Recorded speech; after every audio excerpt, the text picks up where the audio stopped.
President Buhari approves full closure of Nigeria's land borders to human traffic for 4 weeks to contain COVID-19. Mr. President has approved that any national assets that are required for use in the response to COVID-19 shall be mobilized and deployed.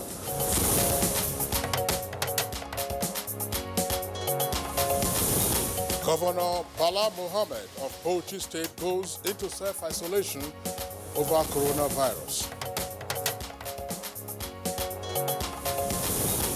Federal Accounts Allocation Committee shares 581.566 billion naira revenue collected for February 2020. And on Good Morning Nigeria today, we shall discuss the update on COVID-19 in Nigeria, plus implication of climate change on water.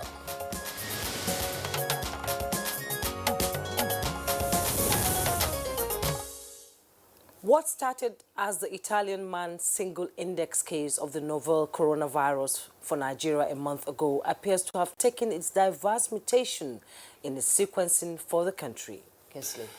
Well, as of this morning, records of confirmed COVID-19 cases in Nigeria stand at 40.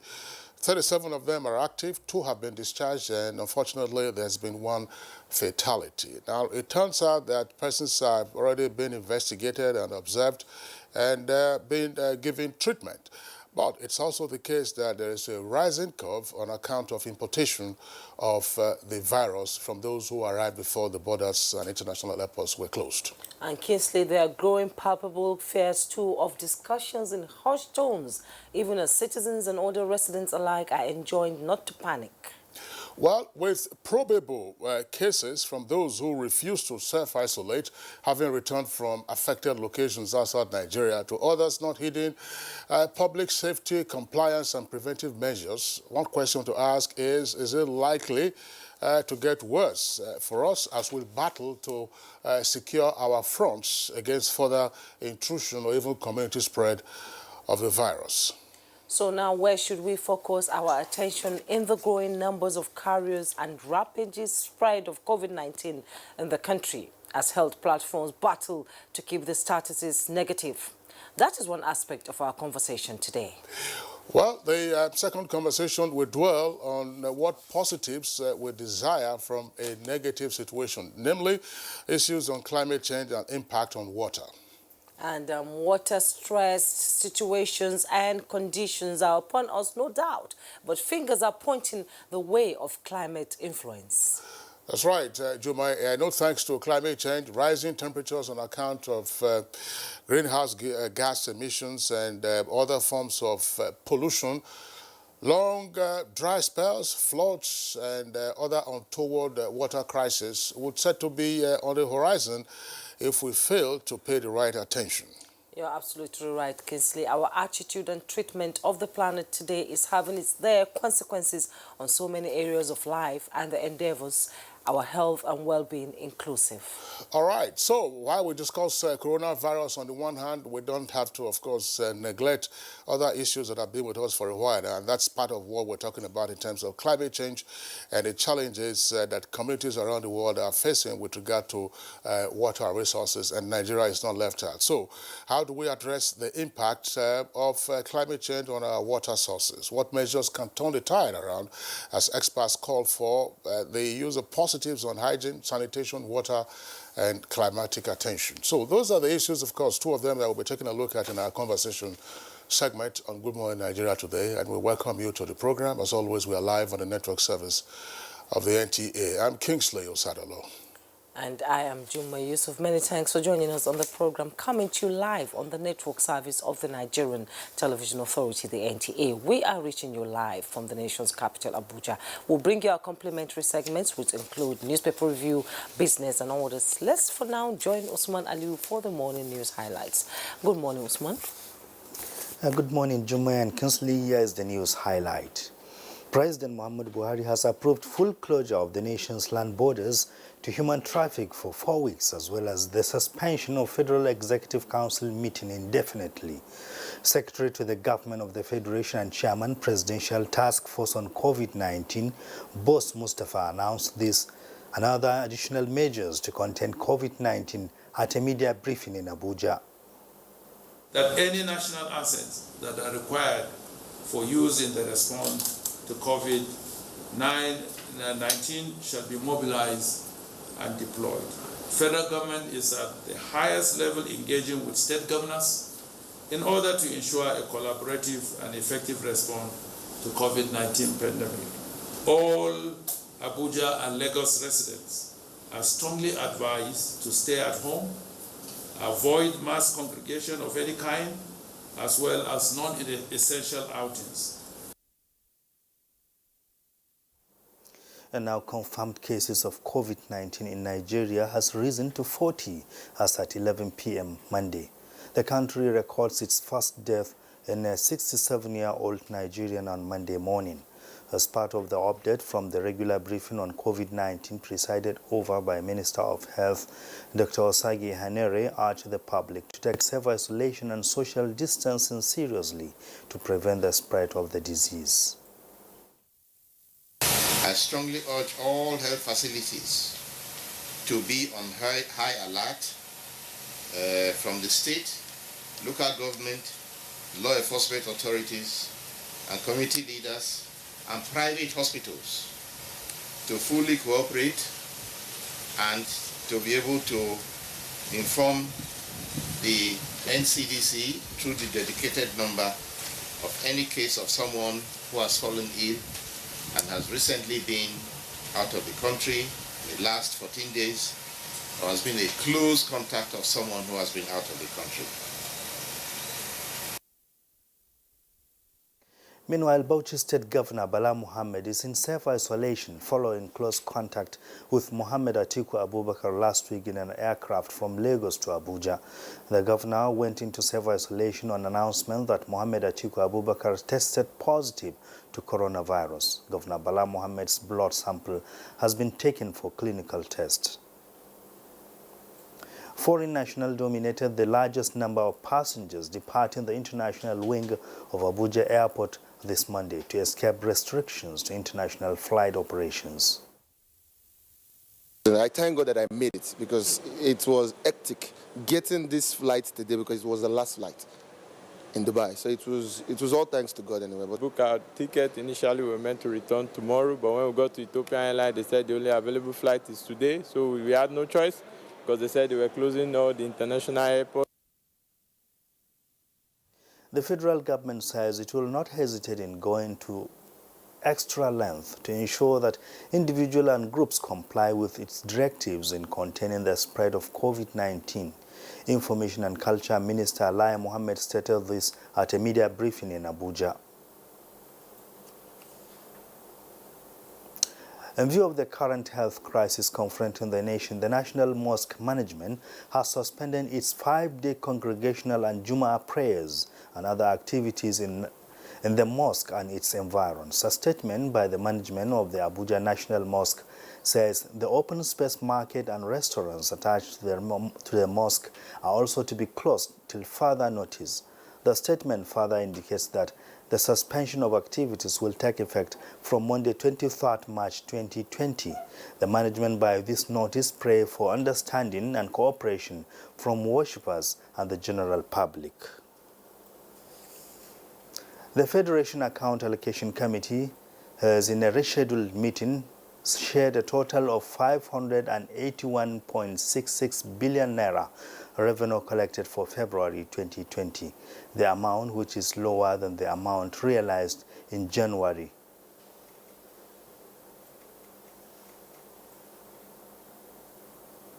Naira as 13% derivation revenue, as well as revenue from generating agencies was received as 14 billion. Communique confirms that in the month of February 2020, petroleum profit tax, the PPT, companies income tax, the CIT, import and excise duties, oil and gas royalties, as well as the value added tax, all recorded substantial decreases.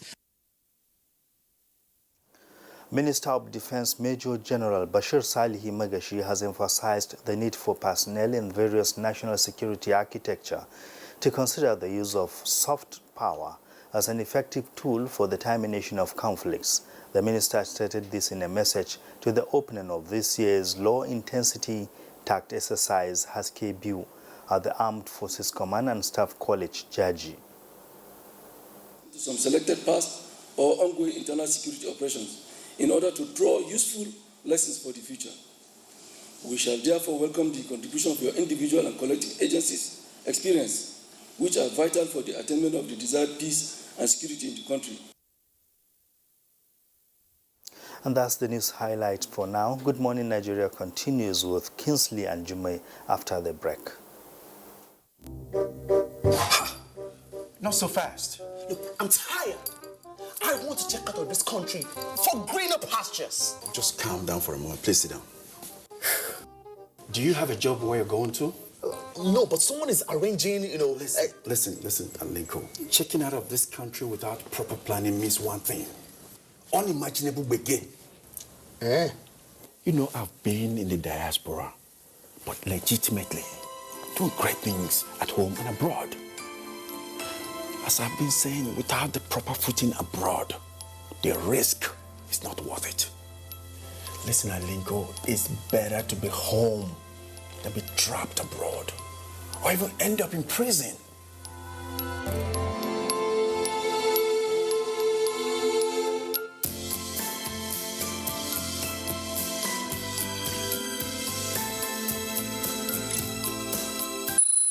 As you know, kids' exam time is exam time for moms too. The child prepares intensely, so does the mom, taking care of every little thing. But germs can ruin it all.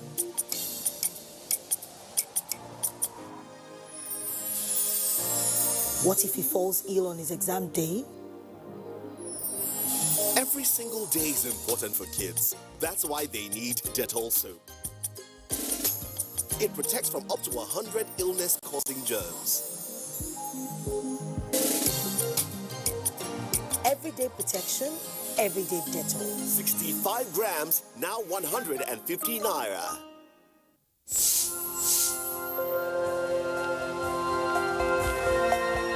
My name's Mr. Muftau Abiodun Balogun.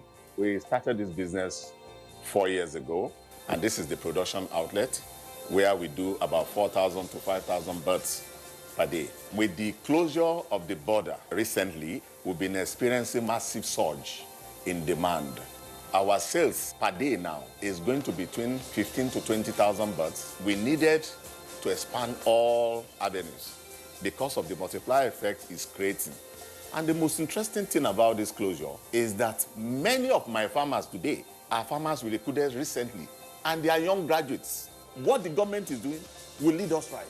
And I can tell you, if the government sustains this thing, sky will not even be our limit.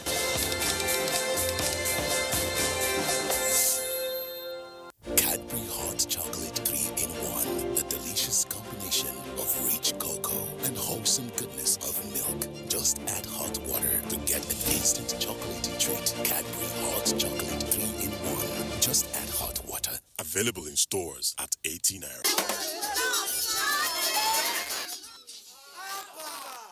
Have you not heard of coronavirus? Coronavirus? Yes, COVID-19. You know prevention is better than cure. Always have your hand sanitizer with you. Always remember to wash your hands regularly with soap and clean water.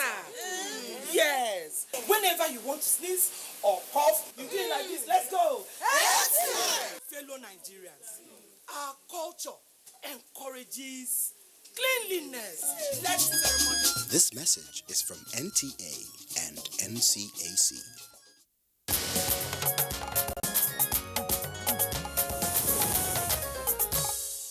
Thanks for joining us. When businesses in Nigeria's informal sector are harmonized, experts say such will make for simplified tax commitment before the people and expand the grid of government's revenue for national growth and economic development.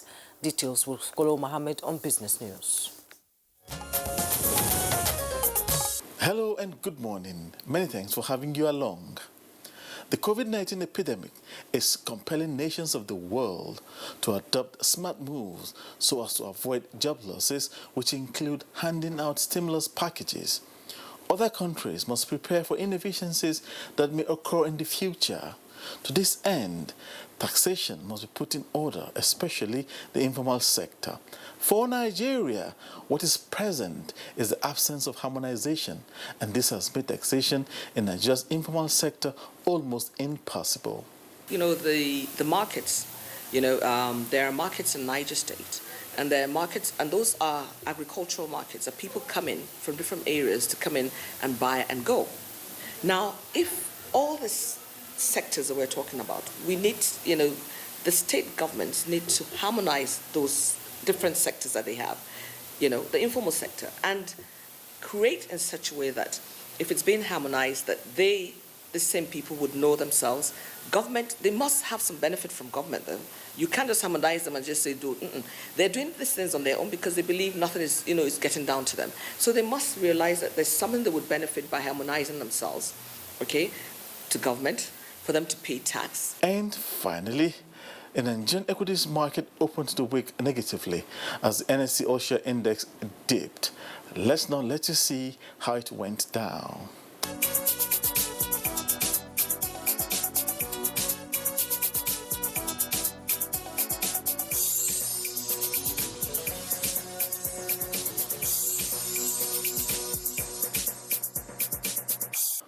My name is Kolo Muhammad. Thank you so very much for having you along.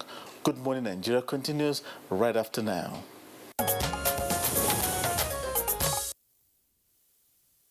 For the business market, next is newspaper review.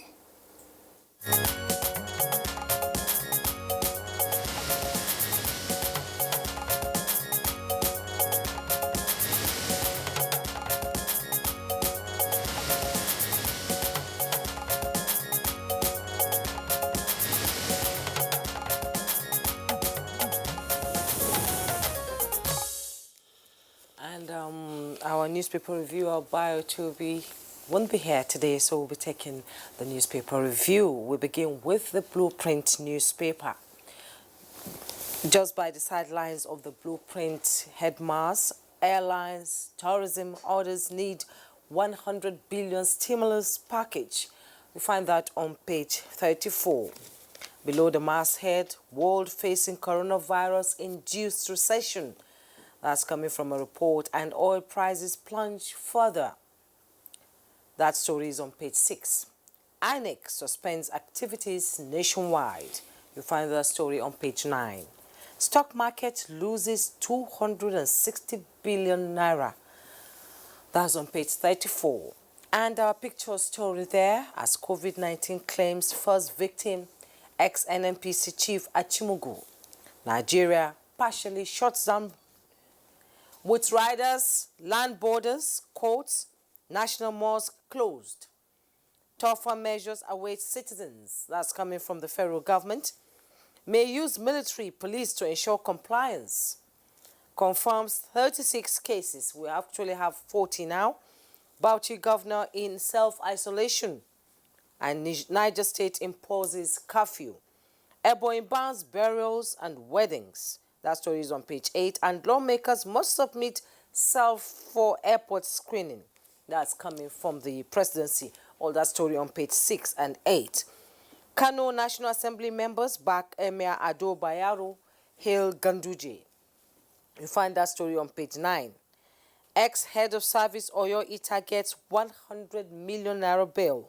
That story is on page 8. National Human Rights Commission under police impunity. That's coming from Ojukwu. You find that on page 7. Coronavirus. Atiku's son never attended nightclub. That story is on page 7.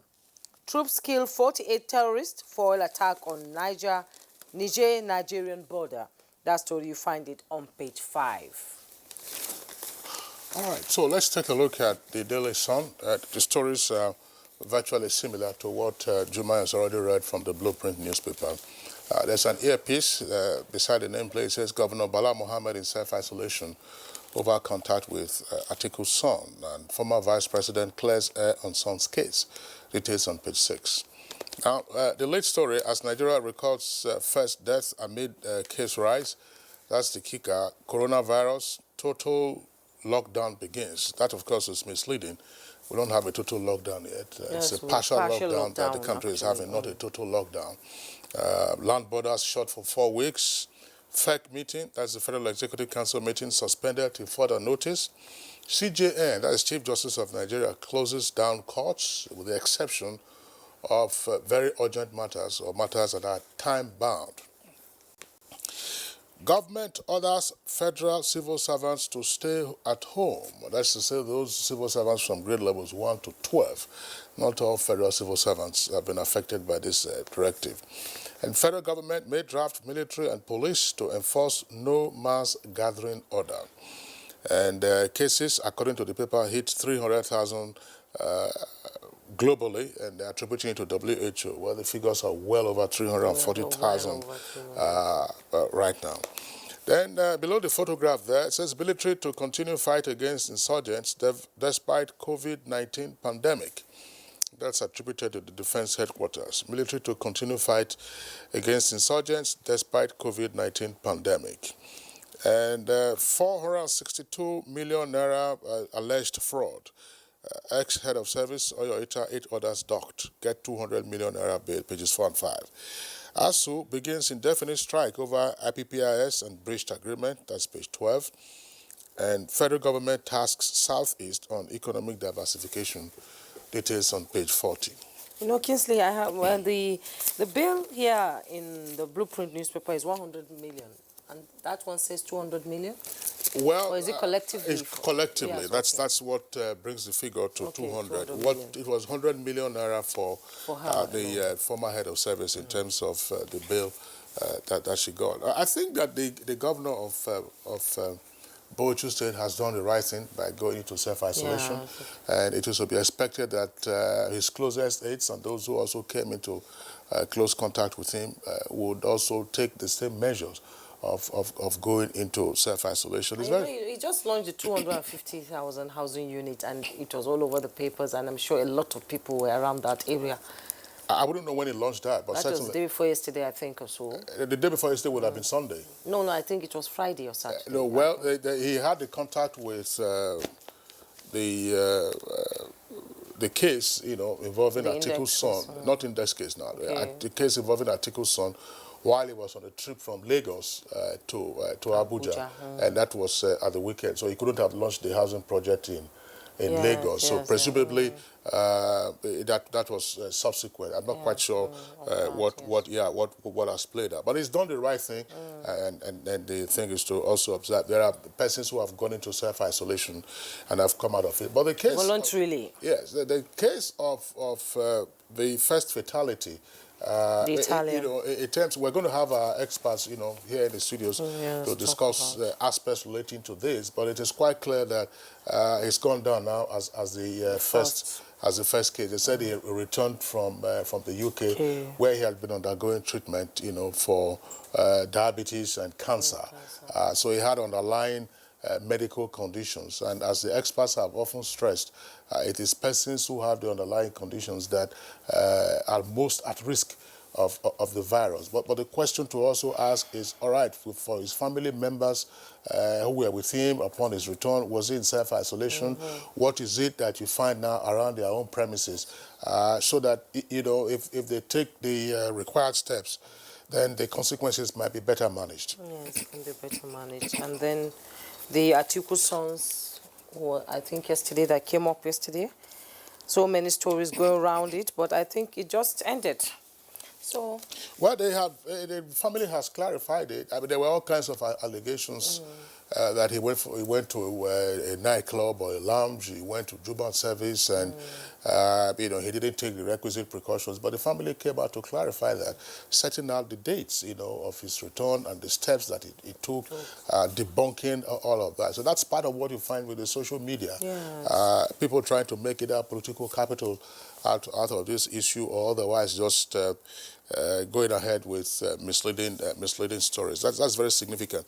But there's something that I think that, again, going forward, we may have to worry about, and that has to do with enforcement of no mass gathering order. Yes, markets have not been closed and so on and so forth, but there are still locations, say in Abuja, and I believe elsewhere in other cities around the country, where people are still in close proximity to one another.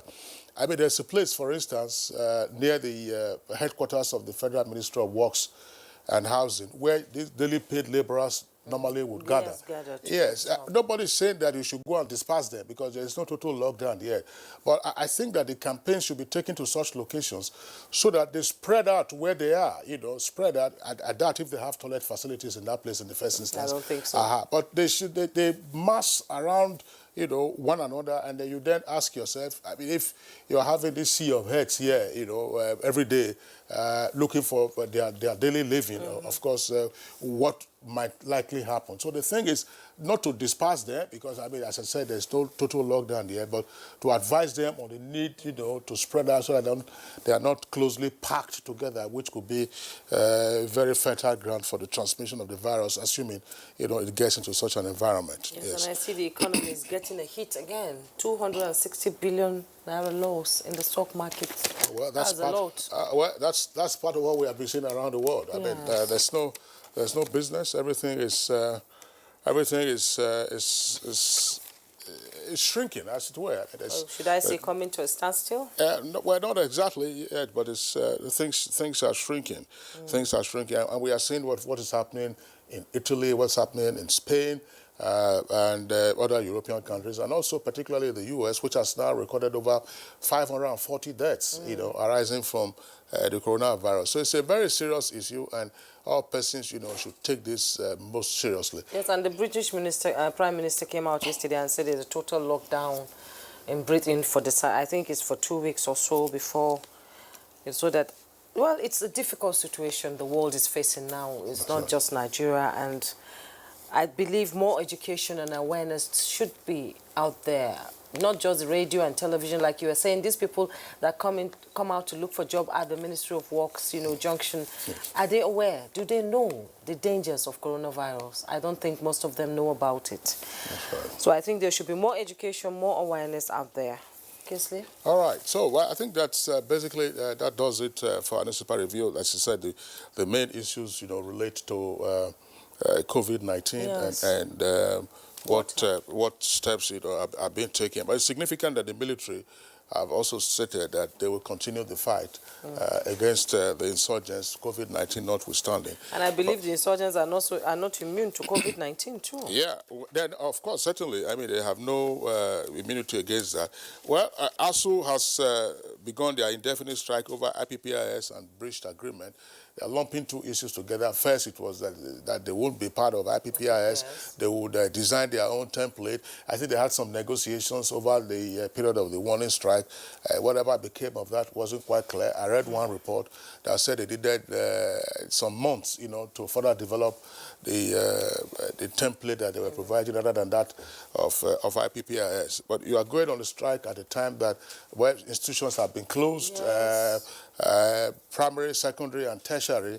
So what impact are you likely to have? Okay, you will not process results, you will not undertake other administrative duties, or what? I think ASU, of course, this is a matter that we have taken on. We also had the ASU president, national president, come on Good Morning Nigeria, along with other guests, discussing the IPPIS, and everybody expressed their views. I mean, the military and security agencies are on IPPIS. So what is the big deal about getting lecturers to be on IPPIS? So even in situations like this, I do not understand why they are still going on strike. Absolutely, absolutely. It's clearly misplaced. Some doctors, resident doctors who went on strike, they have called off their strike on account of the fact that their services will be needed at this time of global emergency, and the fact that Nigeria is also taking on containment measures against further spread of coronavirus. We have 40 cases identified so far. 37 of them are active. 2 of them have been treated and discharged, and 1 fatality. All right, so that does it for our newspaper review segment. Let's take a short break now and we'll go ahead with our conversation segments. Nigeria is our country, and it's the only country we have. Irrespective of religion, tribe, the heroes of our past did their best to take Nigeria to where it is today. It would be unfortunate, I repeat, unfortunate, absolutely, if we don't keep Nigeria intact. We must put our differences behind. We must let everybody know that human beings cannot live together without some differences. But at the end of the day, our country is Nigerian. It must always come first. Get ready for the Unity Challenge reality TV show. Coming soon. What we are really cultivating here is a better future for all Nigerian women, and it's not always easy. Panadol Extra relieves headache, backache, joint pain, toothache, and menstrual pain. The pain is worth it. We have 4 girls and 2 boys. Stephen is my younger brother. I was called on 8th of May that he had an accident. While he was on call, he came out to buy fruit that will sustain him to the next morning.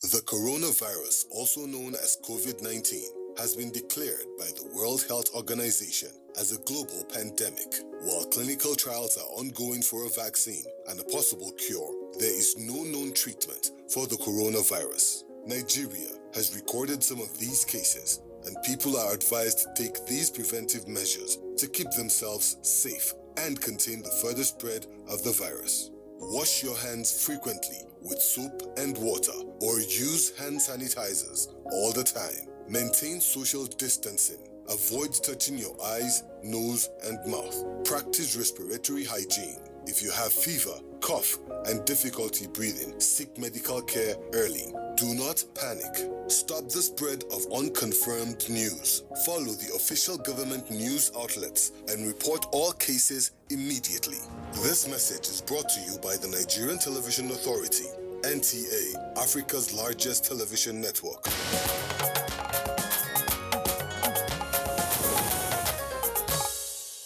All right, you're welcome back. And if you're just joining us, it's Good Morning Nigeria, reaching you live on the network service of the Nigerian Television Authority. Now, as at 11 p.m. on Monday, which was yesterday, Nigeria had recorded 40 cases of the coronavirus, otherwise known as COVID-19.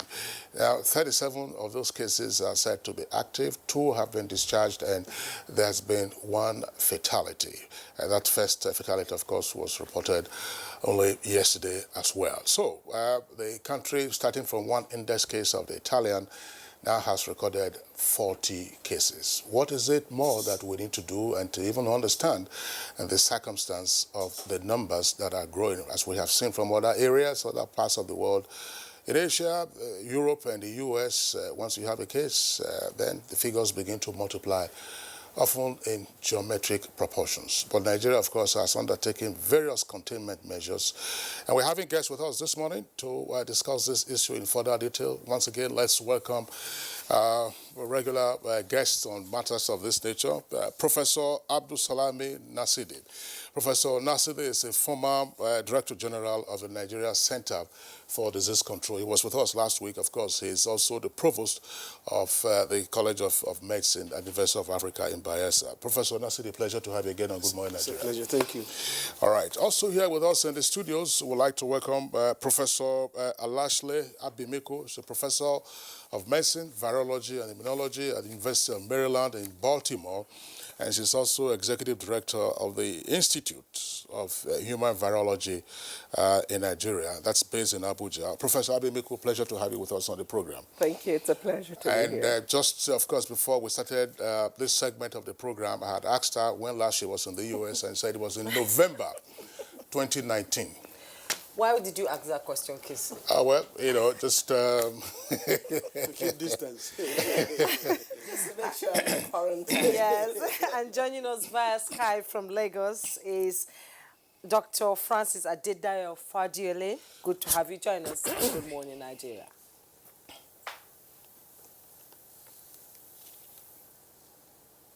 So are we still at home? Yes, all right. We do hope that the audio for the Skype is okay. Professor Fadulule, who is president of NMA, that's the Nigerian Medical Association. We just saw him a while ago, so that when we pop the question to him, then we would know precisely what to do. Let's begin. Professor Blasidi, we had you last week, so we'll keep you in the meantime and bring in Professor Abimiko. Professor Abimiko, tell us something. I mean, what's your understanding of this virus that has changed our world completely? Yeah, no, absolutely. I think that the challenge with this virus is the fact that it's really caught the whole nation unaware. First of all, we don't have a means of even testing to know that one that has symptoms has the virus. Managing the patient that has the infection is complicated. In most times, it would require a ventilator or a respirator, depending on how you want to put it. And we know from past that viruses usually do not have a treatment. Usually you manage the symptoms and you manage the individuals. There are very few viruses during the last 2 decades that have actually gotten treatment, something like HIV, hepatitis B, hepatitis C. But generally you don't have available treatment for viruses, unlike bacteria or parasites, where you find antiretroviral, antibiotics that are generally effective against those ones. Viruses do not. So this has really caught the nation, the whole global world unaware. It requires some sophistication in terms of managing the patients. And then we don't have a test that is easily available. So we really have a significant pandemic, as the WHO has called it, in our hands. And so it's really been a challenge to be able to manage it for the developed world. And then now we're seeing that the continent is being impacted as well. And some of those health systems that we need to manage viral infections, it's compromised already. So in as much as the world was caught off guard and actually not ready to fight this virus, what is happening around the world? No vaccine, nothing. We've been hearing that scientists around the world have been bringing out vaccine from all over the place. So which one is working? Yeah. No, I mean, the amount of effort that has been put globally into fighting this pandemic is unprecedented. I mean, usually to develop a vaccine, you work in the laboratory for a period of time, find different parts of the virus, and inoculate various animals to see whether they is safe, whether they're responding adequately for it. And usually that process in itself takes several months, several years. But because of the seriousness of corona, and the amount of funds that has been pumped into it, we have what we call vaccine candidates. They're only candidates that can begin to go into people within a period of about 3 months. That's unprecedented. If you remember, HIV, we've had it now for over 3 decades, forever.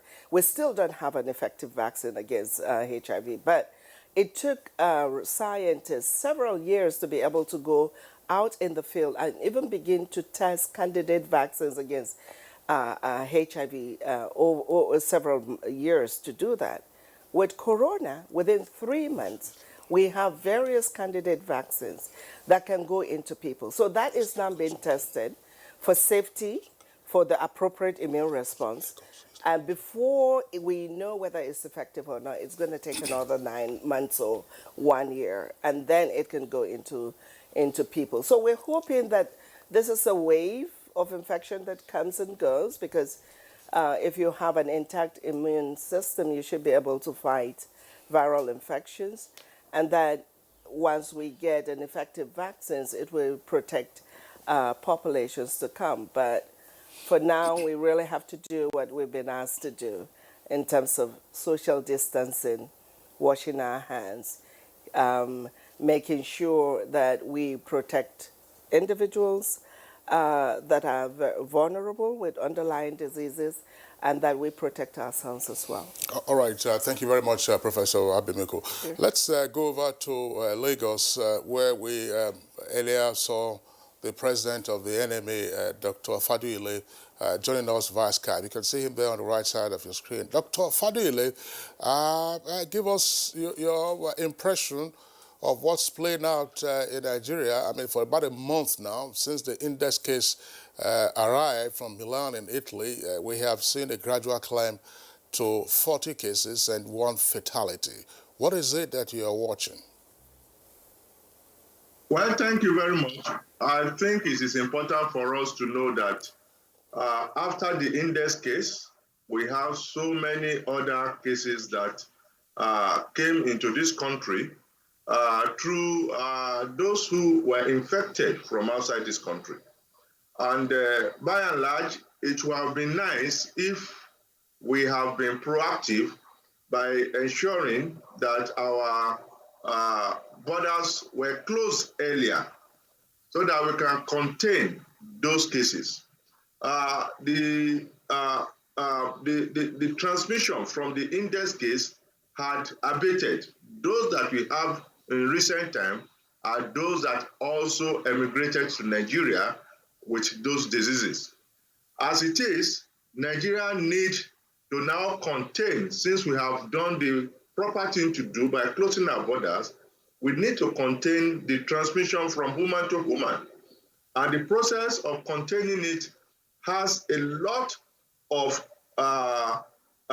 many of Nigerians needed to cooperate with all the necessary regulation.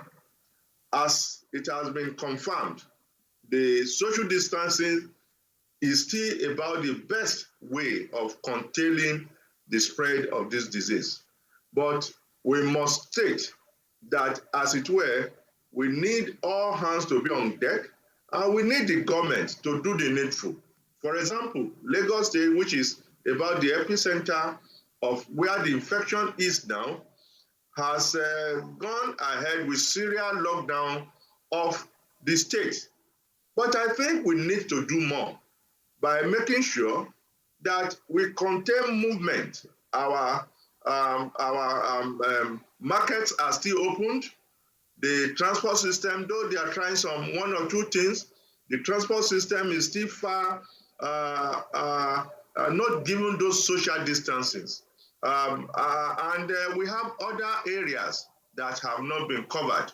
And I think the earlier we did that, the better for us. Because once we have a full-blown disease in this country, it may be very difficult for us to have the medical and technical know-how of containing and treating them in the country. Okay, I'll still be staying with you, Dr. Francis. When it happened, Nigeria, went into full-scale prevention at the airports. One begins to wonder, how did this, so many of these cases get into the country if there was checks and balances at the airport? Well, it is important for us to note that it is not the day you are infected that you start exhibiting the symptoms of the disease. Many times you are infected, it takes some 1 or 2 weeks before you start exhibiting the symptoms. So checking the temperature at the airport, which is the only thing that they can do, does not say that those who are coming in are not infected. And during this prodromal state, that is the stage in which they have been infected and the symptoms have not started showing, they can still infect others. And you can see from the history that we have seen so far, many of them had come days before they started exhibiting the illness and the symptoms. Then it means that anyone that have been met during those periods is likely to have been infected one way or the other. And it is easier, like we have said earlier, to prevent than to attempt to cure or to start chasing people for contact tracing. So we have done the necessary action by closing our borders, but we need to also ensure that individual states that are having very high number of this infection are equally closed down, so that we don't have people taking it from those states that you have, taking it to other states in this country. As it were, most of the states in this country are not yet having any clear-cut case of coronavirus. And it is when we do this that we can stop and contain those diseases within those states. We must understand too that in China, where it started from, it did not go round through all the provinces within the China country. It was contained within the area and it was treated appropriately. So I will expect the government to do the needful. Areas that have been seen to have high number should find a way to contain, so that we don't have people taking it from other areas within this country. All right, Dr. Faduile, thank you very much. We'll return to you in the course of the conversation. Now let's come back to Abuja studios. Professor Abdulsalami Nasidi, again, as we did last week, we're going to borrow from your vast experience as the former Director General of NCDC. You were in charge when Ebola arrived in Nigeria 6 years ago, 2014. And yes, last week, of course, you provided a clarification as to what Ebola was, Ebola is, and what COVID-19 is. It was humanity trying to understand all of this. But I want you to focus on one aspect now in the meantime, namely, what we are seeing in terms of community transmission of COVID-19. Most of the cases have been imported. In the case of Ebola, we had just Patrick Sawyer from Liberia who brought the disease into Nigeria. But we also saw that there was transmission to Port Harcourt. But after Port Harcourt, that's from Lagos to Port Harcourt, there seemed to have been containment. What worked at that time and what is likely to work this time? Could you explain that again, Prof? Well, thank you. The most important issue is, doing everything possible to be ahead of the virus. So if a virus infects a community and the community rises up quickly to put in place mechanisms that will limit the transmission of the virus, then that means they are working hard to be ahead of the virus. So, and the best way to be ahead of the virus is to be able to identify the virus, characterize it, and then, of course, define, how to follow the track of the virus. So during the Ebola, that's what we did. We first of all confirmed that it was caused by at the beginning, actually, we did not identify the exact Ebola virus, but we found that the guy who brought it into Lagos had a virus that belonged to the group that, Ebola is. So we just didn't wait. If we had waited to say we were going to get the result from WHO labs or something, it would take 2 weeks. We worked on that and started moving. So by that doing, we found that, some of the passengers that came in the plane with him, had entered into Nigerian cities, and we couldn't even track them because that time there was no this form. We designed this form that they are using now for the coronavirus. So we now realize that the best way to get them is through the manifest, through the airline, and we use that.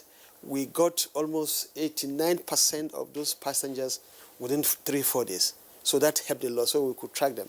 The diplomat that escaped from Lagos to Port Harcourt looking for treatment, he was actually looking for treatment. He didn't want to come and report himself and so on and so forth. Infected the doctor that was treating him there. So we could track all that, the movement of the virus again. And from Port Harcourt, some escaped to Owerri, some escaped to Ilori. So we could do that easily. But you see, with coronavirus, this is a little bit more difficult. Not because it's a different virus only, that the fact that its means of transmission is so complex. It's transmitted just like Ebola also. If you come in contact with the fomites, which means anything that the patient has used and the patient, you could catch it. But if you're at a distance, from the patient also, maybe 1-2 meters, and he sneezes or whatever, you could also catch it. Not long ago, the WHO was saying that, the virus could not be transmitted through air, only through droplets and all this. But yesterday or something, things are changing. It's mutating to airborne. Yeah. So we don't know. It's a very delicate, very stubborn virus that is changing. So we are learning about this virus virtually daily. The severity of the disease is causing in older people is varying from, on group of people is changing. And also its adaptability to different weathers is also changing. So it's such a very funny virus. We don't know exactly, where it will go. That's why, in fact, the world is more worried that it could explode. So they keep saying the worst is yet to come. So what makes this scary is the whole world is involved and it's mutating. The question now on everybody's lips is where, how, and when. How scared should we be? Well, we don't need to panic per se, but we need to be worried and be very vigilant because particularly as Professor Lashley has mentioned, we in the developing countries, if it can devastate and destroy virtually or destabilize the health system of strong countries, we that have weak health system, what is going to happen. As we are talking now, we are now having more and more cases, real cases, and we are even having some few cases that have not traveled anywhere actually, that could be giving us evidence that maybe we're having some community transmission already.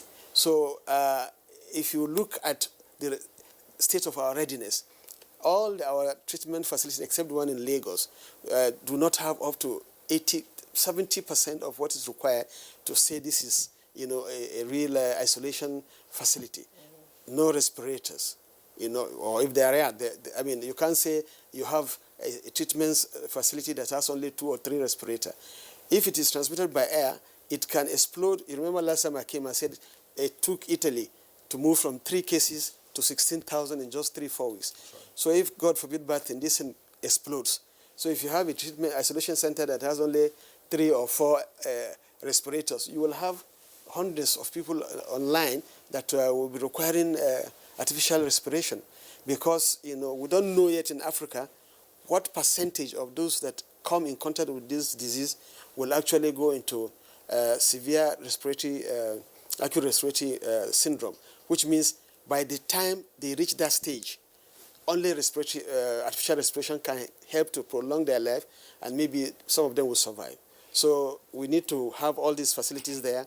And unfortunately, as somebody has mentioned, some of the states are just paying lip service. They don't have really this things on ground yet. Some are now waking up to this. And so we are pleading with the governors that no joke, this is the time to really, put this in place. We need now to start, if you don't have, we buy. If we cannot buy, we start looking for those who can give us. And I think the WHO, World Bank, all these are there. We should start looking for more respirators, more, gadgets that can save this, more PPEs, and so on and so forth. We don't have enough of this on ground. Well, I remember, some weeks ago, you were also here with us in the studio with some of your professional colleagues discussing the issue of PPEs, that is the personal protective equipment.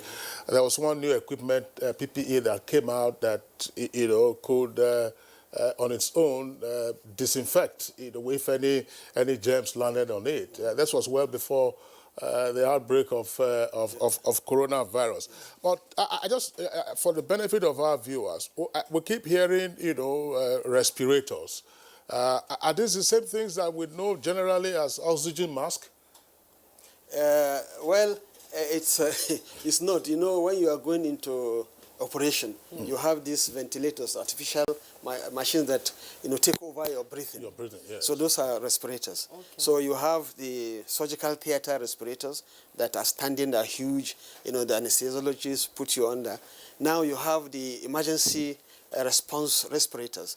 Those are the ones that You know, if they have advanced cardiac life support ambulances, they have them inside. They come to, if this infection starts at home and you say you can't breathe, they will come with them. So they call them ambulatory respirators. Those are the ventilators. They put the tube into you and take over your breathing. Okay. So America is crying. I don't think they have enough. She just came. They don't have enough. As big as they are. Italy doesn't have enough. Now many countries are bringing. China is helping Italy. Russia is helping everybody. So we don't want to wait until we reach that stage. We should start acquiring them now. We should start getting them. If we can, let's start buying a lot. Funnily enough, just like the masks, these respirators are not available easily in the market. Yeah. To the extent that the U.S. government is now going to give directive to their defense industry, start manufacturing. Instead of manufacturing tanks and warplanes, please give us respirators. Yes, activating the defense production act, but it hasn't done that yet. Yes, but it's been egged on, yes, to do that. Just, Professor Abimiko, again, we're all seeking to understand what this whole COVID-19 is all about, and why the world is in the mode that it has gone into. Tell us, I mean, I'm not saying that the whole world should get to this fatality figure before we start responding.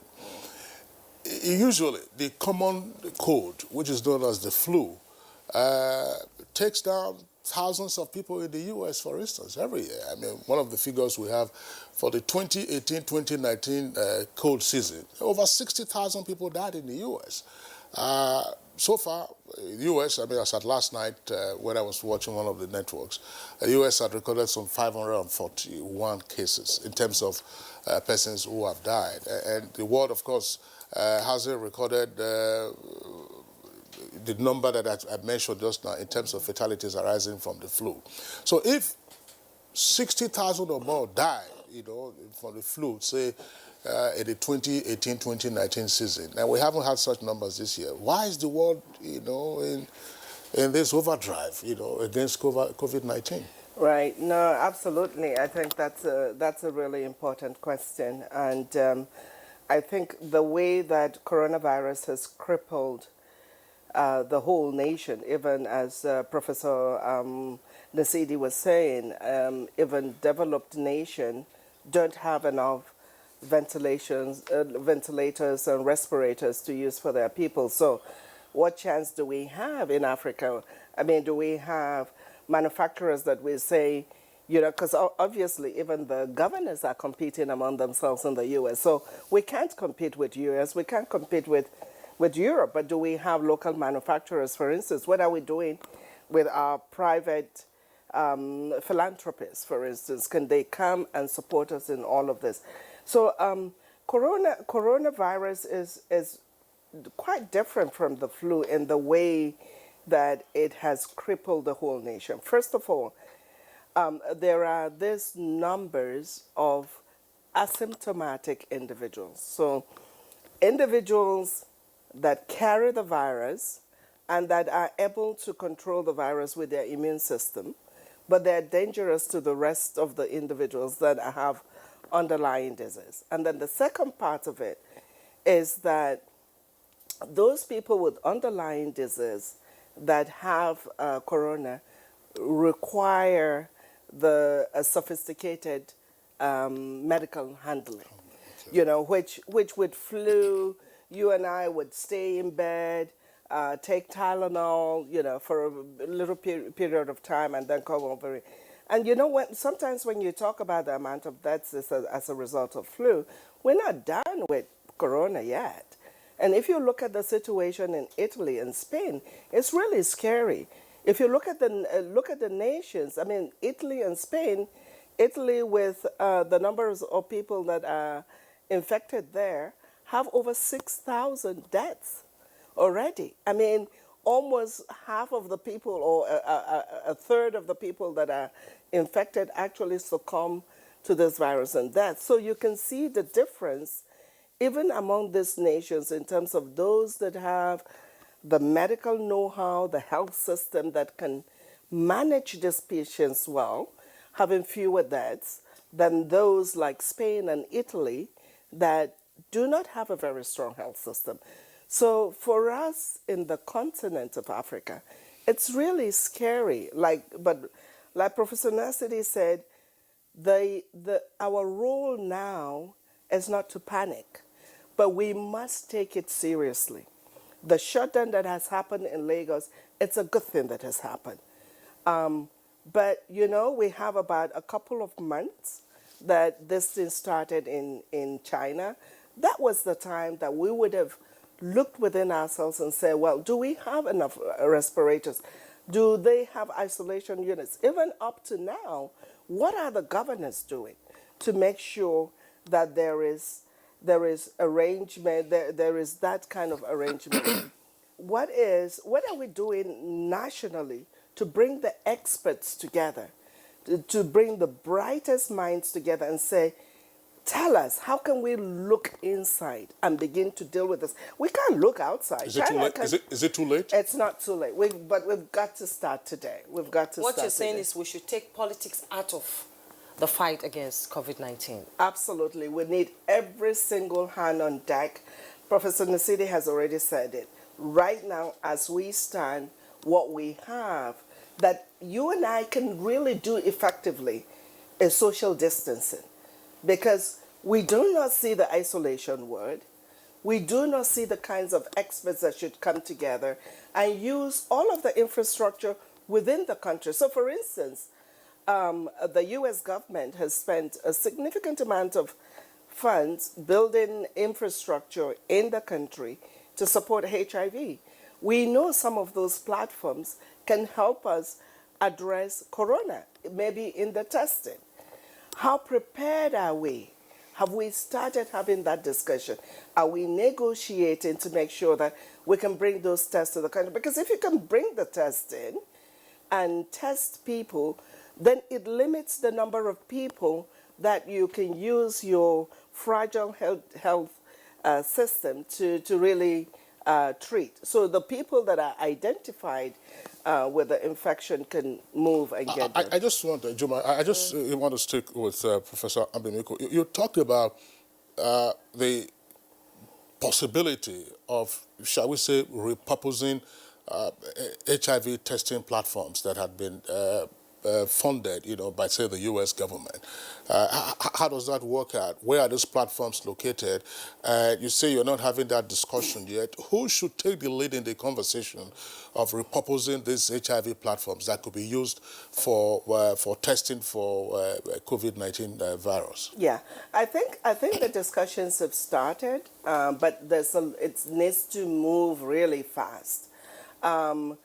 I don't want to mention the name of the company that does it but the testing, so that I'm not promoting the company, but the testing of the virus is based on its nucleic acid. It's based on its RNA, right? For HIV, that's exactly what we do. We extract the RNA of the virus and amplify it using those platforms to be able to detect it. Now, the primers or the genes for corona has already been identified. So it is possible to amplify and use those platforms. The discussions have started. I know that the government is being very careful to make sure that we do not ignore HIV-infected people, because understand that they are also immunocompromised. So the worst that can happen is you have HIV and then you're hit with corona. So we want to continue to take care of those people. But what I'm saying is the concerted, collaborative effort that should happen is not happening. We should use all the talents in the country. Professor Nasidi, what do we need to do in this circumstance? I mean, repurposing HIV testing platforms and then getting the conversation accelerated to such an extent that it becomes a lot easier. I mean, there are all kinds of reports every day as to new testing kits being developed so that you can get the results within 45 minutes, according to one of the latest reports. Right. But what do we need to do? Because the major challenge now is people who have who may be carrying the virus do not know. Temperature testing alone will not suffice. So what do we need to do? Well, I would like to thank Professor Lashley for bringing out this aspect of the fight. the fight now has reached a stage where you need wider, or larger army, and to really do the fight, and you bring everybody on board. So I think we are at the stage where we need to start by mapping.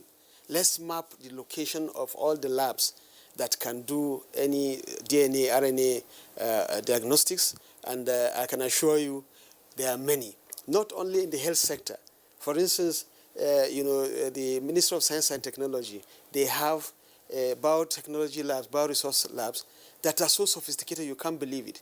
If you position them now, they are all over the country, all over the 6 zones, and you get them the primers, get them they are already doing the tests. They can, surprise you. For instance, based in OD and Bayelsa, we have one in OD, Bayelsa State. Okay. It's so sophisticated. I don't think, before, our scientists that are working with the genes, when they reach a particular stage, they isolate the gene. When they are now going to do the sequencing, they can't do sequencing, they go to South Africa.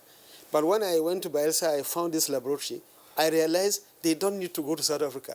We have best sequencer in that laboratory in OD. I'm sure we're going to work with the Bayelsa State government to start the test.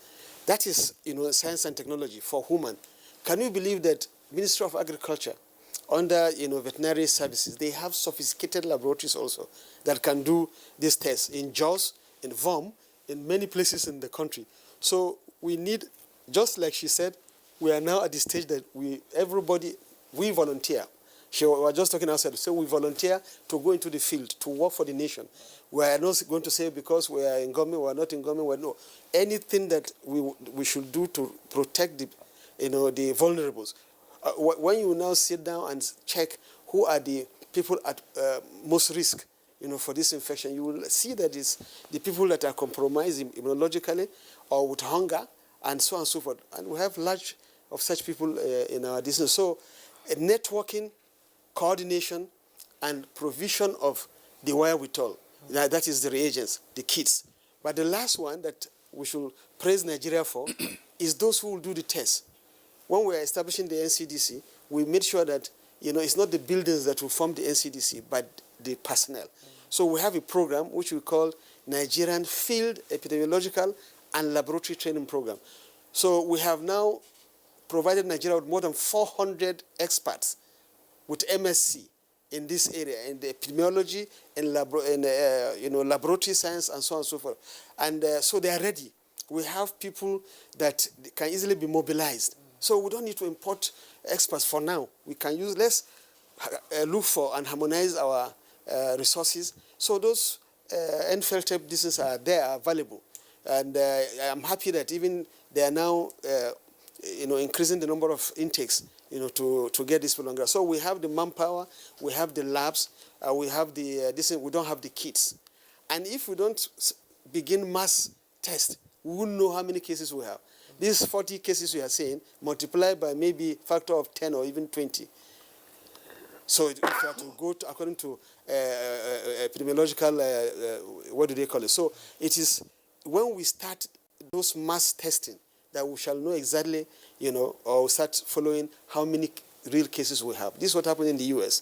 When they started bringing more kits, they now started seeing more cases. That's right. Okay, thank you so much, Professor Nasidi. We'll be going to Lagos now via Skype, where Dr. Francis Adida Fadiole is waiting. We've talked about personnel to manage the testing in the testing centers. And what the question is, when this blows, do we have enough medical personnel to handle this case? And if we have it, what is government doing? Is it a wake-up call for government to upgrade the health system in Nigeria? Thank you very much. I think it's important for us to know that in this respect, the advice we have always kept is that prevention is better than cure. Everybody knows in this country that the health system in this country is weak. It is weak largely because we have had chronic underfunding of the health ministry for over years, which Nigerian Medical Association has been advocating for increased budget head. But importantly, For this type of illness or disease, we need highly specialized set of medical practitioners which should be able to take care of those who are infected. We have had many of them. We have clinical microbiologists, we have physicians who can treat many of these diseases. But in treating them, we must be able to give those practitioners what are needed for them to effectively combat and manage those cases. And that is where the PPE is very important. I have seen so many people putting on the normal face mask, but I must confess that for COVID-19, the normal face mask that people put on cannot stop the transmission of the disease. In fact, the face mask is not about to guide yourself from having illness. It is actually to guide those who are sick from disseminating and transmitting it to other people who are fine, who are not infected. But for you to be able to treat such patients, you must have the N95 face mask. We must have enough stock of N95 face masks so that we can have people to be able to see those who are sick and get them treated. Even in countries where they have better health system, they are having problem with getting the necessary PPEs for the treatment of those who are sick. So what is expected? Because you are talking about respirator, I must tell you, even if we have 10, 20, 30 patients in the world, wherever they are in the isolation ward, we may likely exhaust all the respirators that we have in this country. So we need to seriously work to guide against these diseases from transmitting, because if we get to a level of treatment, it will overwhelm our health facilities, and we pray that it may not lead to collapse of the Nigerian health system that is already weak. All right, Dr. Fadule, thanks a lot. Just one point, Professor Nasir, I would like you to speak to this. Because part of the preventive measure we have had is, okay, if you are from abroad or you feel unwell, self-isolate. What is the etiquette in self-isolation? Well, if you don't mind, let me just correct one impression about the masks. It's very important. So he's very right, but the issue is it has double purpose. So when we are now in a situation where everybody should, if possible, start using masks, especially if you go to areas with more than 50 people already. So the mask, the one that he's talking about, when you see most of the people, they wear the mask, the surface here is blue. So that means you are not infected. You don't want the person that is infected to transmit the virus to you. So the mask works at that. Luckily, the virus is big. So even that mask, that face mask works. Now, if you see in China, those who wear the mask and then the surface is white, maybe they are on quarantine or they are on they must have come in contact with the virus and they could exude the virus. So that means those who have the virus will put the face of the mask white outside. Those who are not infected and don't want to be infected will bring the face of the mask blue face outside. That's very important. Now, it's very important for us to know. Yeah, etiquette in self-isolation. Yeah, etiquette in self-isolation is very, very important. That one is the best social distancing mechanism, and it's like the vaccine, for everybody. Since this virus, there's no yet known vaccine for it, even though there are candidate vaccines, no treatment. Unlike other flus that you have been mentioning, at least we have some vaccines. Even let's say the flu that is causing this here now, this year, you don't have the vaccine. There could be homology with the previous one. So if you take this vaccine, but this one doesn't have.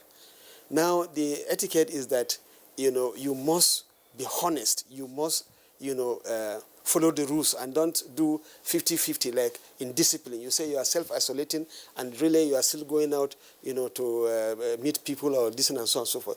Then the second one is the fact that even if you are self-isolating, let's say in your house, how do you separate yourself from the other people? So keeping that distance is so important.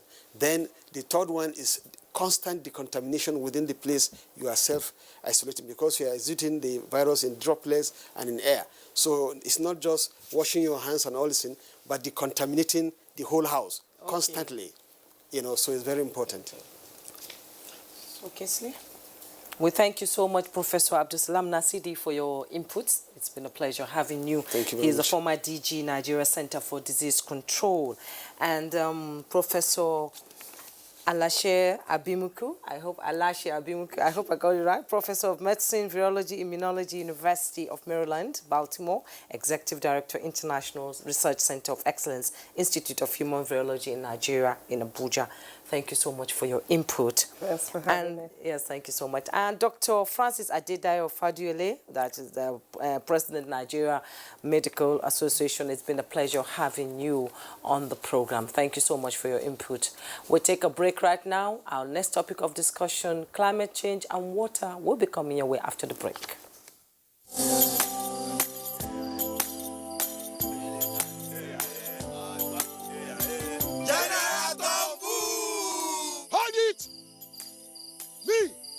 I don't forward my hand from oil bunkering. General, what you going to yarn? What did the yarn say? I don't understand though. Because they spoil our water and our environment. And they cause our people serious harm. Militants say, you know who. Me, I not do again Sam. Because why? Change begins with me. General Tombu! This message is brought to you by the National Orientation Agency in conjunction with the Federal Ministry of Information and Culture.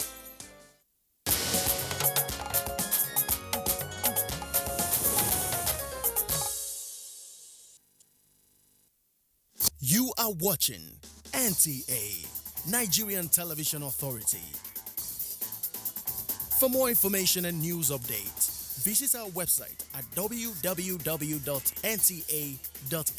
or you can follow us on Twitter at NTA News Now, or you can like us on Facebook at NTA Network News. Stay connected on our YouTube channel at www.youtube.com/NTA News Online. Watch our live stream at www.nta.ng/live. NTA, you can't beat the rich.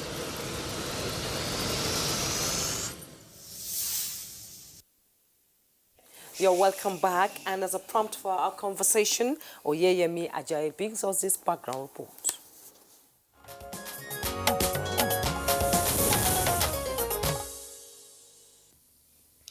Climate change is increasing alternatives in the measures of climate over a long period of time, and these includes precipitation, temperature, and wind patterns. Aspect of this climate change is a lead to global warming, with average surface temperature rise on Earth, affecting the ecosystems. Rising sea levels, severe weather events, and droughts have rendered landscapes and other surfaces susceptible to wildfires. It brings about change to the rain patterns as are being experienced in different locations and countries. Tornadoes, hurricanes, typhoons, among others, submerging areas, towns, cities, and existence mostly remains threatened. Its effects in the aquatic life cannot be overemphasized, just as it has brought about droughts and long dry spells to such areas. Water crisis in many areas, with several people finding it difficult to access clean and potable water, hence throwing up diverse forms of diseases, has been witnessed over the seasons. The choice of the theme for the year 2020 World Water Day, tagged 2020 Water and Climate, to many is said to be apt towards adapting to the water effects of climate change in health protection and safety of lives and livelihoods. But how do we get the climate to engage water for the benefit of the environment? Also, how can the negative narrative associated with climate change be turned around for the people and their livelihood? These are some of the questions guests on NTA's Good Morning Nigeria will be answering shortly.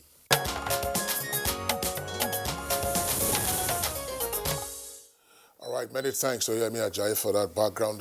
Here with us in the studios now to discuss this, let's welcome Honorable Minister of Water Resources, Engineer Suleiman Adamo. Honorable Minister, pleasure to have you with us on Good Morning Nigeria. Good morning, Nigerians. Also here with us in the studios is the Director General of NIMET, that's the Meteorological Agency, Professor Sandy Mashi. Prof, pleasure to have you with us on Good Morning Nigeria. Thank you very much. Happy to be with you all. All right, now the significance of having the commemoration of the World Water Day and the Meteorological Day virtually back to back, as it were, and they're drawing attention again to the impact of climate change on water, which is, of course, vital for living. I'm saying, let's begin with the Minister of Water Resources. So, after the commemoration of the World Water Day, what next? Well, as you know, this is an annual event organized by the United Nations, and every year there is a particular theme. And it just happens that this year the focus is on water and climate change. I think the basic thing is just to highlight the issues, bring to focus on the need to understand that there is a strong connection between issues of water and climate change. For instance, climate change has led to drought in certain areas, and therefore there is some scarcity of water in those areas. And then, of course, also climate change has led to some unprecedented amount of rainfall in certain locations, and locations that are not, at least in our generation, have not been used to flooding and so on and so forth, are experiencing massive floods associated with loss of lives and property and means of living. So the whole idea is to continue to keep these things in focus. Of course, the climate change issue has been on the front burner for many years. Every year there's an annual COP conference to address this issue. But one thing I think that I've come to appreciate is that for the first time there is a realization that all the funding that has been available, that is there, for climate change, adaptation and resilience action plans, they have not been channeled into the water sector at all, because people don't really understand the connection. And going forward, I think with this, and I was at a meeting a couple of weeks back in Britain where this issue was highlighted. So I hope going forward we'll begin to see more funding for water-related issues coming on board, tapping on the various green funds that are available across the world. I think that is one key thing that I believe going forward that we'll begin to see. Okay, thank you so much. We'll now be coming to Sani Mashi, DG NIMET. You know, in January, you came out with a prediction that we might have clusters of water before the rainfall really comes, and water is really, really important. So can you tell us about the World Meteorological Day and what is its role in climate change and water? Thank you very much. First, to begin with, one thing that we need to remind ourselves about is the World Meteorological Organization is the United Nations body that is saddled with the responsibility of managing issues related to weather, water, and climate in the world, just like the way you have the WHO for health and ILO for labor. And WMO is one of the oldest agencies of the United Nations. In fact, IMO, International Meteorological Organization, has even been there, even before the League of Nations came into being. Since 1873, we have International Meteorological Organization that has been working just as a non-governmental organization, through which different countries in the world come together to share information on weather and climate among themselves.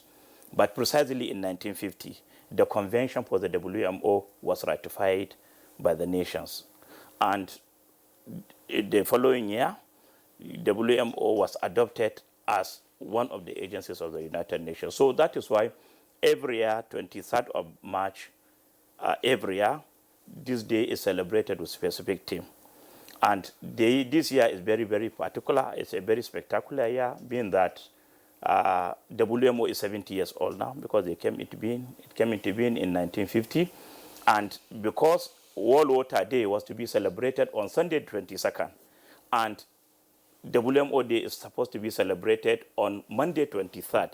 So WMO decided to merge the two together with a celebration under the theme that water, every drop counts, and count every drop. The idea here now is to emphasize the intricate relationship that is existing between weather and climate. And that is leading me to the second component of the issue that we read. You see, the fact of the matter is weather is the single most important variable that is influencing availability and distribution of water over the Earth's surface. So which means anything that negatively affects the climate, it means water is one of the major things that will be affected negatively. Just like what the Honorable Minister of Water Resources said, human beings over time have been carrying out a lot of activities that have been altering the climate balance. Briefly to say, climate, God has created the world in such a way that water, climate, the land, and energy, they are existing in a very delicate balance. When you say delicate balance, meaning that this component is influencing the other component. So once if you try to disrupt the working of this related component, it means you should expect a backlash. So some of the activities we have been carrying out, some unconsciously, some consciously, they are negatively bringing about alteration in this balance. And because we are altering this balance, it means we should have the consequence. And one of the major consequences concerning availability of water. Like what the Honorable Minister said, in some places you are having too little, and in some other places you are having too much. So which means the problem wherever you stand, whether you are in this locality or in the next locality, you are always affected by the climate change, because either you have too much water or you have too little water, which is a big problem to you. Professor Marsha, I still want to stay with you. What is our own national condition with regard to this delicate balance that you just talked about between human activity and impact on the environment, impact on climate change, and availability on a sustainable basis of water? You see, Nigeria is a country that depends heavily, Nigerians, the bulk of us will depend heavily on utilization of the natural resources for survival. And the statistics of the United Nations have shown that 75% of the problems that are causing climate change have to do with largely the energy sector, manufacturing, electricity generation, and some other one. And 25% of the problems that is causing climate change have to do with what is happening in the agricultural sector. So it looks like that if you are to look at what is happening in Nigeria, you can see our contribution to the problem is minimal, because the other components, that is the energy manufacturing component in Nigeria, is a little bit weak. But it does not mean that whatever human beings are doing to alter the climate change, Nigerians were invariably not affected, or invariably Nigerians are not contributing in one way or another. We can say we are weak industrially, but the bulk of what we consume is as a result of industrial production process. So which means we are patronizing what is being produced. And even at then, a number of activities we do, no matter how small scale you are, you can see that they are actually showing that we are somehow active even in the industrial sector. So in Nigeria, actually, we are a developing country.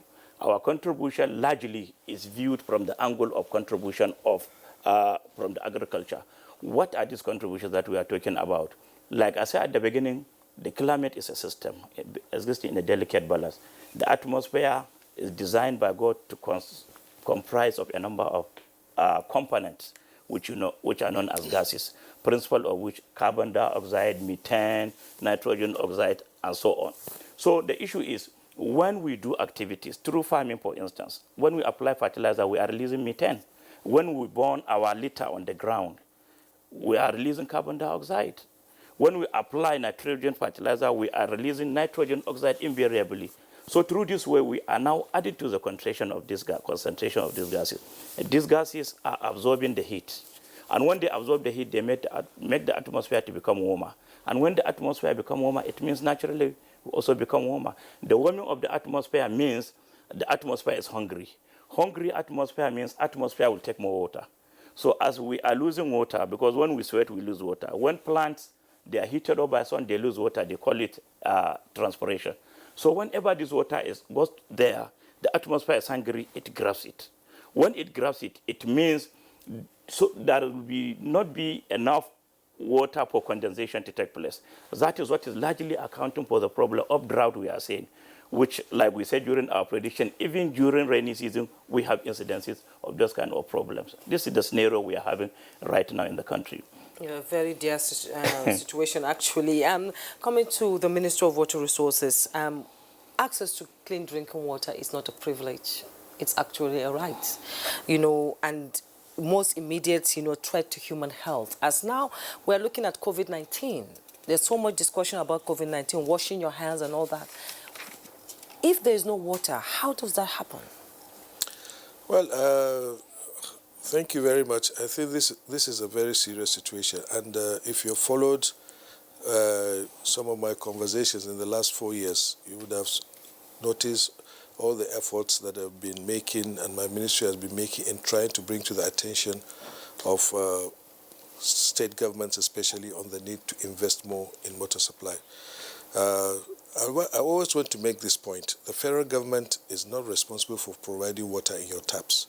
It's essentially the responsibility of state governments. But in the last 20, 30 years, there has not been adequate investment by state governments. And that's why we couldn't even meet the Millennium Development Goals, because we are relying on budgetary allocations. And the budgetary allocation was not coming. And in our own way, we've tried, November 2016, we launched a new program. We called it Partnership for Expanded Water, Sanitation and Hygiene. The whole idea is to ginger the state governments to invest more in the provision of water supply. The process has been slow. Some have been very active, some have not been. But yes, the truth is, if we're talking of sanitation, we have to talk about water. Water is the basic ingredient that will help to support sanitation. And that's even why, again, when we had our road march to commemorate the World Water Day, in spite of the risks of assembling a large group of people, we still felt the need to do that much so that we could bring the attention of the need for sanitation to the people in view of the current realities on ground where we have this threat of coronavirus. So going forward, I hope this again will be a wake-up call. The federal government is doing its best. The POS program aims to support state governments, but we're saying we're incentivizing them. We don't want a situation where federal government continues to invest money in schemes. I discussed even on this platform of certain water schemes that even the federal government went to do, urban schemes. And we handed over to the state in mint condition, brand new projects, and a year or two later we went back, the state government had locked the place and depriving thousands of people access to that water, simply because there wasn't the political commitment to spend 2 to 3 million naira to buy diesel to run the schemes. So Nigerians must understand, and especially governments, water is a right. But also, we must remember it's also an economic commodity that must be paid for, because certain costs are associated with providing this water. And we in Nigeria, we're a set of people that like to, don't really want to think about paying, doing our own bit. So it's a two-way traffic. Governments must invest to provide the water, and consumers must also pay for it. That's the way to go. I always make the analogy. I mean, I give the example of, these cell phones, mobile phone. We spend trillions of naira on credit. You can't afford to stay 1 hour once your credit is exhausted without buying a card. Some people spend 2,000, 3,000 a day on cards.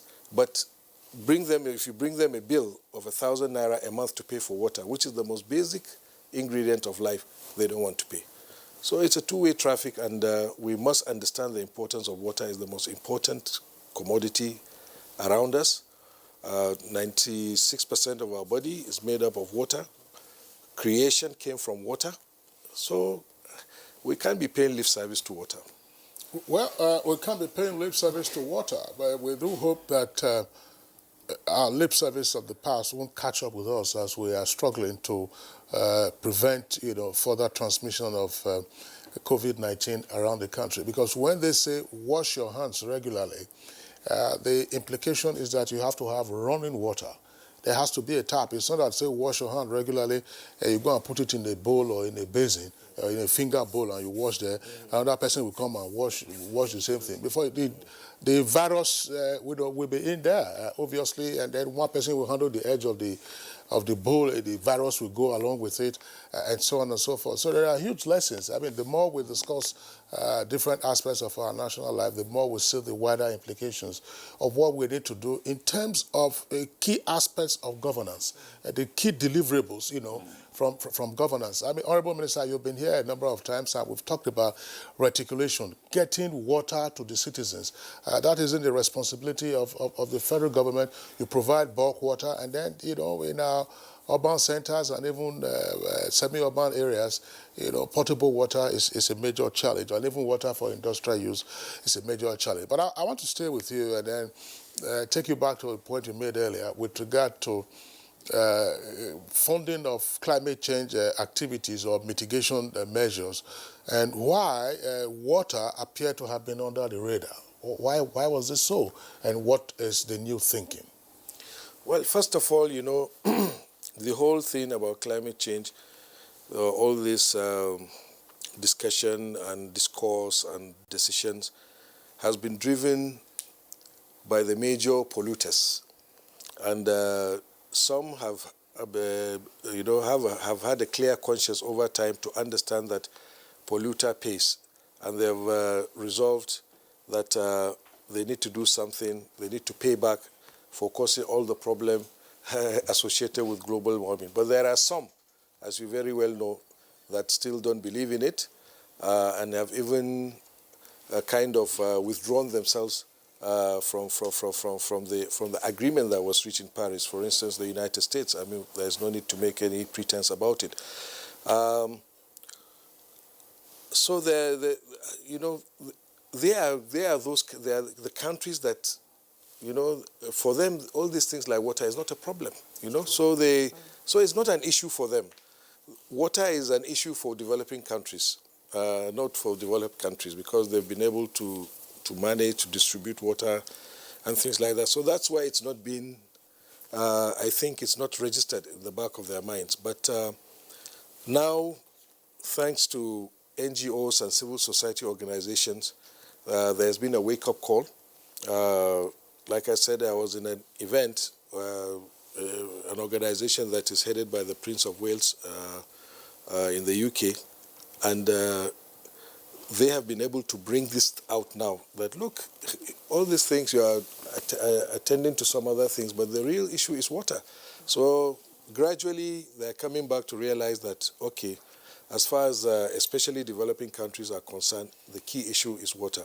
And therefore, I think by the time we go to the UN General Assembly, hopefully if by then we'll be overcome this issue of coronavirus, UN Water will have a different story, and the green organizations, or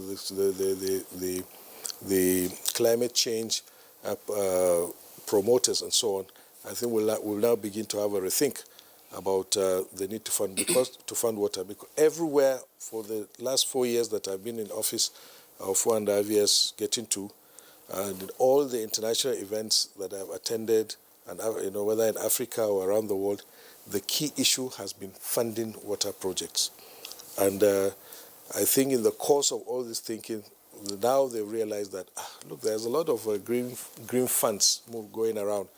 And if we can make the connection between water and climate change, then we have reason to be able to leverage these funds. And I think we've been successful at that now. So I believe we'll begin to see certain changes now. Yes, talking about, going to conferences, Mr. President, at every opportunity, if he attends any of these conferences outside the country in Nigeria, talks about the receding lake chart, the impact on the economy and livelihood of the people. So what strategies is being put in place, to tackle the problem of water scarcity and climate change induced by climate change?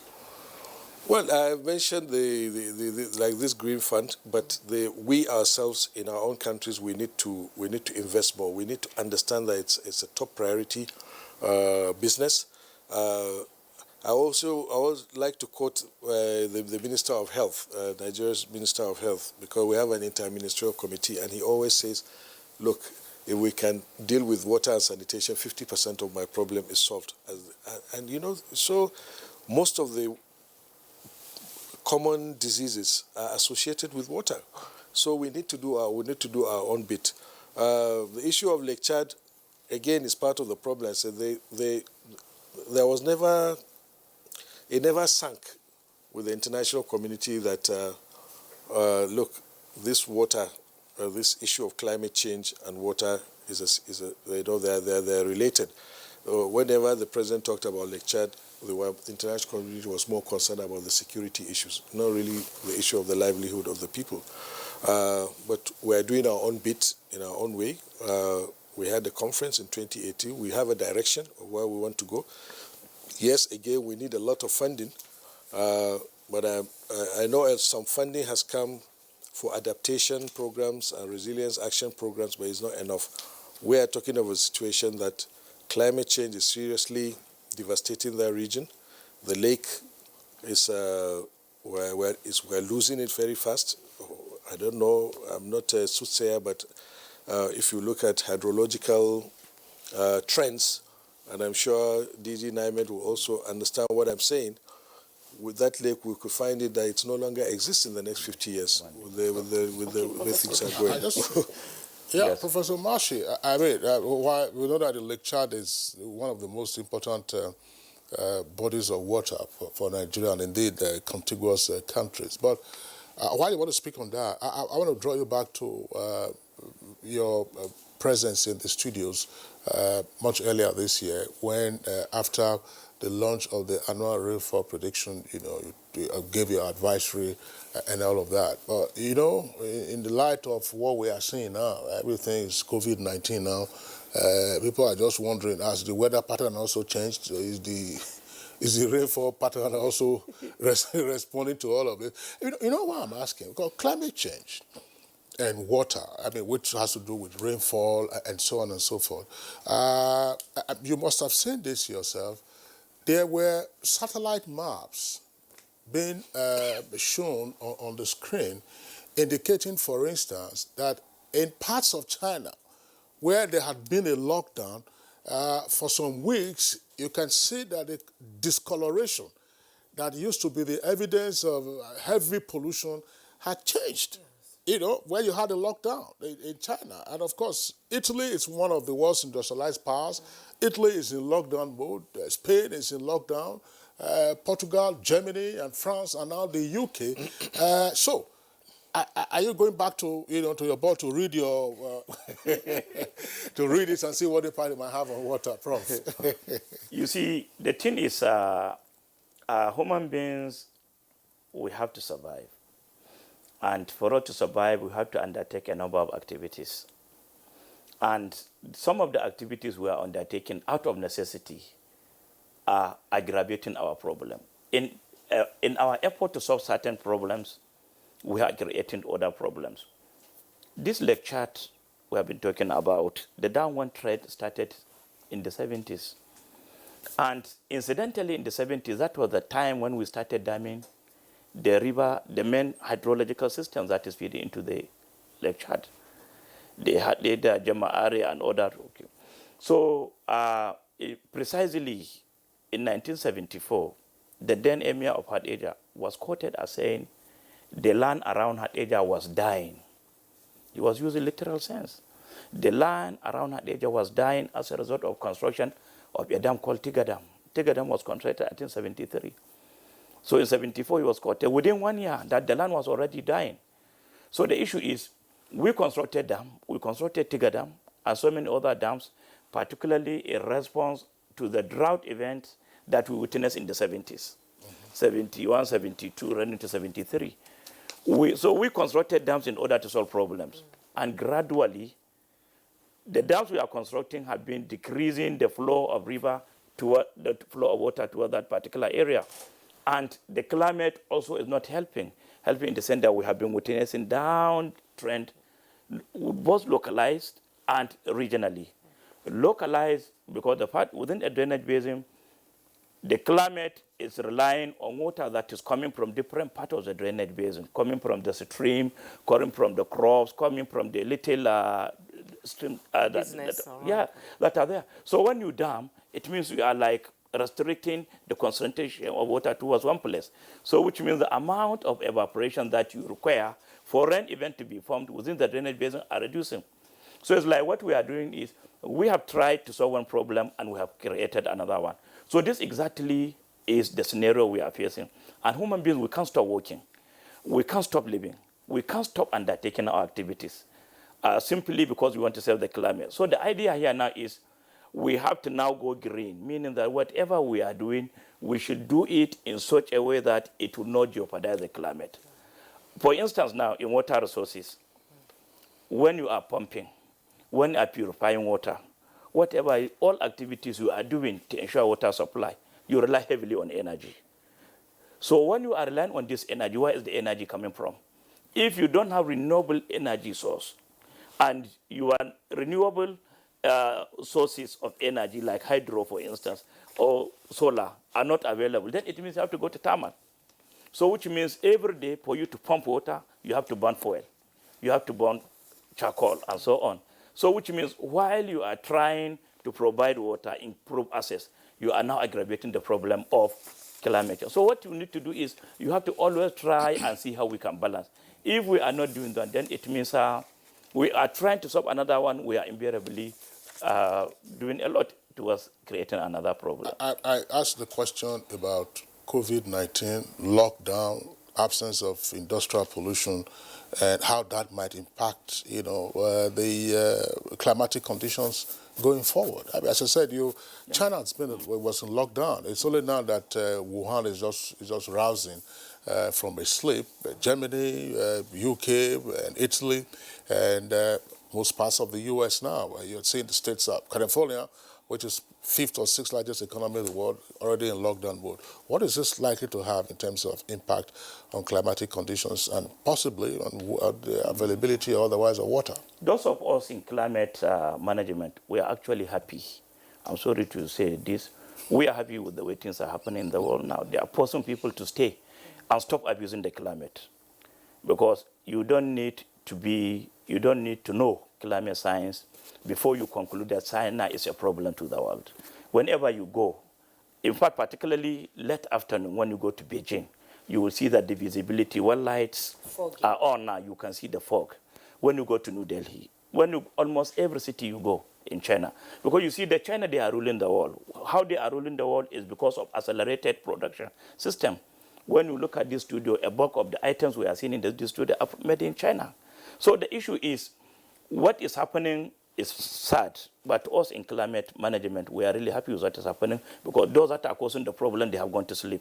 Our own prayer is and they are now waking up after COVID-19, maybe they will come with a different way of doing things in such a way so that they will stop causing the problem. The satellite images that are now coming, that we are now showing over these areas, you will see that the texture, the textural quality, the tonal appearance of the satellite images pre-COVID-19 are remarkably different from what we are having. Yes, in the same location, which means that there are certain things that are happening in those areas that are actually causing so much havoc to the climate, and they are not happening now because things have gone down. Unfortunately for the world, China, they have, because of the aggressive nature, they have confronted COVID-19, they are virtually coming out of it. Just yesterday they opened, they said people can come, people can go out of China. In Wuhan, where the problem started, for 5 days, no reported cases. Monday to Friday, no single reported case, which means they have virtually come out of the problem, which means China will go back. That is on that note, we would like to take our tweets. Nigerians would like to join the conversation. I'm beginning with Kemo. He says, climate change on water, the rising sea level and its effect on Lagos and other coastal states. What are the plans to halt the encroachment? Chris Simeon, climate change emanated from global warming.